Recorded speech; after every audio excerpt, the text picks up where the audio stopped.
ঝড়ের আভাস মিলেছিল আগেই। আন্দাজ করা যাচ্ছিল মুক্তির পর বক্স অফিসে তাণ্ডব চালাবে দক্ষিণী সিনেমা কল্কি 2898 এডি। সেটাই হলো। প্রথম দুদিনেই 100 কোটির ক্লাবে ঢুকে পড়েছে। इस दुनिया में बस एक ही साइड होती है। সাচনি লিঙ্কের হিসাব বলছে প্রথম দিনে কল্কি আয় করেছে 95 কোটি রুপি, যা বাংলাদেশি মুদ্রায় প্রায় 134 কোটি টাকা।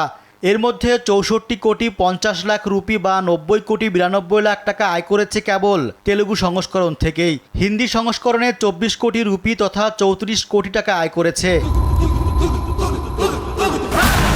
দ্বিতীয় দিনে সিনেমাটি আয় করেছে 54 কোটি রুপি বা 76 কোটি টাকা। এর মধ্যে তেলেগু থেকে আয় করেছে 25 কোটি 65 লাখ রুপি, যা বাংলাদেশি মুদ্রায় দাঁড়ায় 36 কোটি 15 লাখের বেশি। আর হিন্দি সংস্করণ থেকে আয় 22 কোটি 50 লাখ রুপি তথা 31 কোটি 71 লাখ টাকা। हर हालत में रोकना ही हो। সব মিলিয়ে দুই দিনে কল্কির আয় 149 কোটি 30 লাখ রুপি, যা বাংলাদেশি মুদ্রায় 210 কোটি 45 লাখ টাকার উপরে। आपने अपनी कर में एक भगवान को সারা বিশ্বের 5600 এবং ভারতের 3500 সিনেমা হলে 27 জুন মুক্তি পায় নাগশ্বিন পরিচালিত সিনেমাটি। এটি নির্মাণে ব্যয় হয় 600 কোটি রুপি বা 845 কোটি টাকা।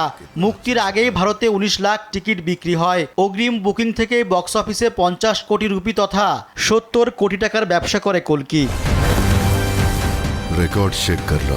হিন্দু ধর্ম অনুসারে কল্কি হলেন বিষ্ণুর দশম অবতার, যিনি কলিযুগের অবসান ঘটাবেন। এই পুরাণ অবলম্বনে কল্পবিজ্ঞানের ছায়ায় সিনেমাটি নির্মাণ করা হয়েছে। এতে প্রধান চরিত্রগুলোতে অভিনয় করেছেন প্রভাস, দীপিকা পাড়ুকোন, অমিতাভ বচ্চন, কমল হাসান, দিশা পাটানি। खुद की साइड।